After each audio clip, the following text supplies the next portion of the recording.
I thought this was a perfect opportunity to bring back an old episode, one where we did a Cheshire pork pie in the mud oven and a mock passenger pigeon pie in a Dutch oven. Thanks for joining us today on 18th Century Cooking.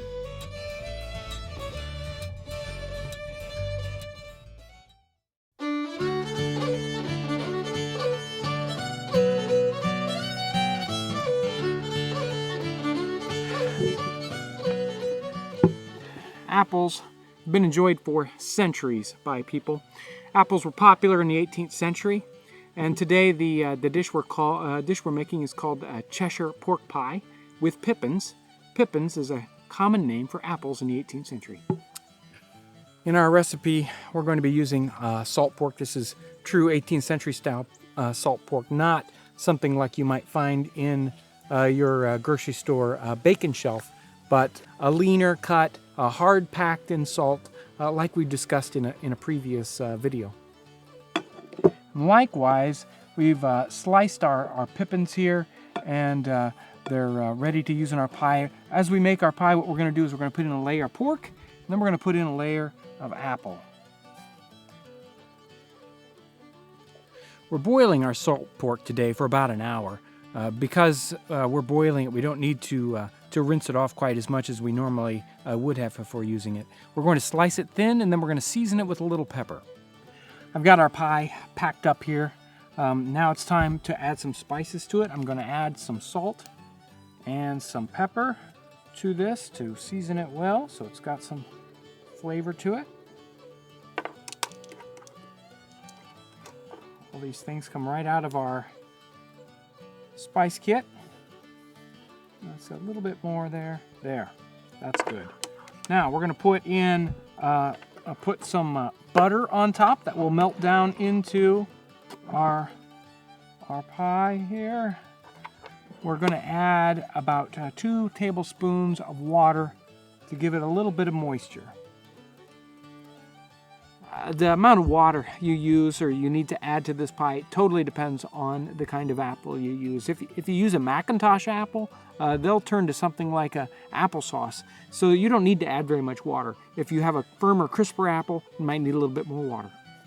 So for pie apples, if you've got any choice and you're not just picking off a local tree, if you go to the grocery store, you want to look for Jonathan's or wine saps, something that's particularly a pie apple, a tart yet sweet apple that holds together and doesn't turn to applesauce. What you don't want is a Red Delicious apple. Red Delicious apples are very 20th century. They've been bred for their size and their color and not for their taste, and they don't make a very good pie apple at all. We're going to put our second pie crust on here to cover this up. We're going to trim and seal the edges. Now let's cut some vent holes and work on the mock pigeon pie. Passenger pigeons were one of the most populous birds in the 18th and 19th century. There were billions of these birds on the planet. They were almost a scourge. There were so many of them. They were very popular, and yet you would find in a lot of recipes. There were so many of these birds that there were reports of flocks that were a mile wide and 300 miles long that would take 14 hours to fly over. There would so many of them they'd blot out the sun. Obviously, we can't use passenger pigeon today since the last one died almost 100 years ago. So today we're going to use as our substitute Cornish game hen. We've simmered 2 Cornish game hens with onions, and then we've picked the meat off, put them in the bowl.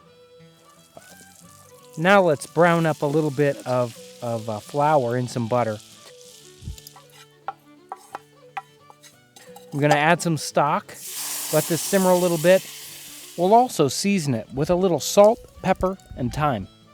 By the way, our pie plates here are thrown by our master potter, Gary Nieder, right here in Indiana, and they have a lead-free, food-safe glaze. We're going to put our pulled meat into a pie crust. We're going to pour our warmed sauce on top of that, seal it up with the other pie crust, and it's ready to bake.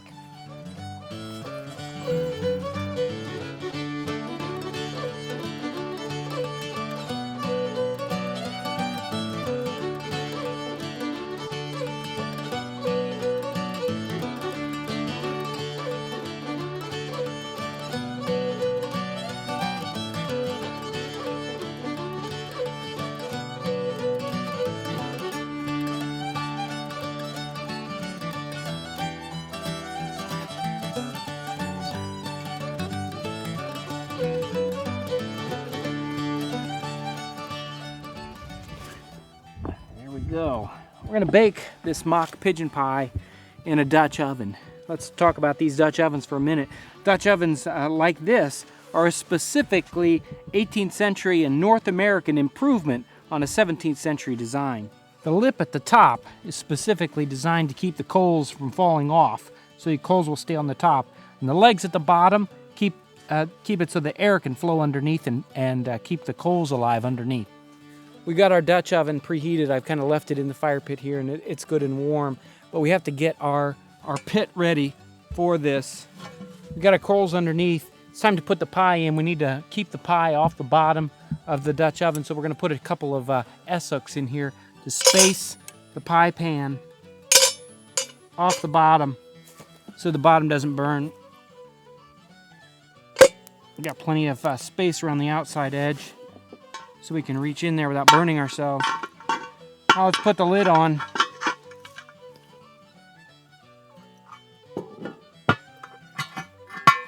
Deciding exactly how many coals you want to use is a bit of a matter of judgment. Each person is going to have to get used to that. You need to practice. I put a ring of coals around the top of the lid here, leaving the center a little bit open. Same thing at the bottom. There's a little bit of opening at the very center to not get it too hot.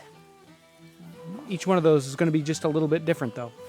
Let's check out our earthen oven and see if it's ready for the pork pie.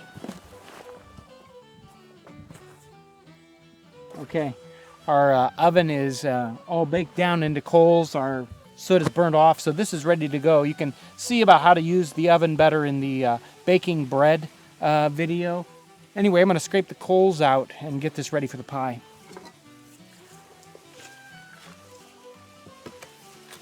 I'm going to put S-hooks inside this one also to serve as a trivet. I don't want to burn the bottom.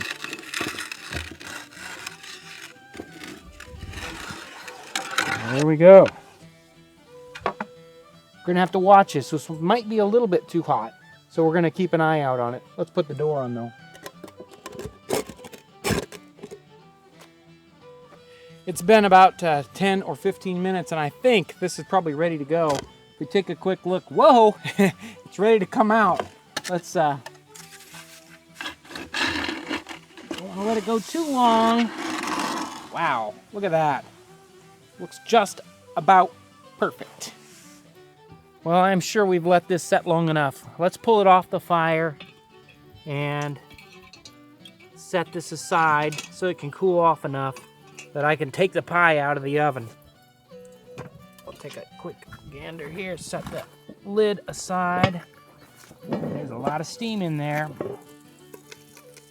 Look at that. There you go. I'll let that cool off a minute before we take it out.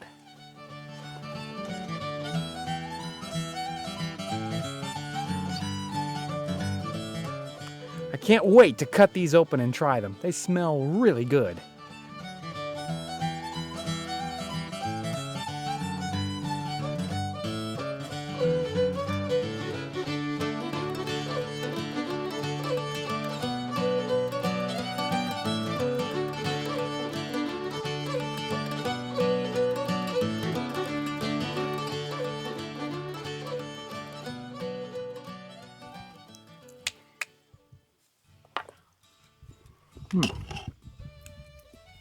These are excellent. Yeah, definitely. You should try something like this. If this isn't a normal thing for you, step out of your normal, comfortable cooking. Get into something like this, meat pies or something that's a little bit different. Everybody will enjoy it.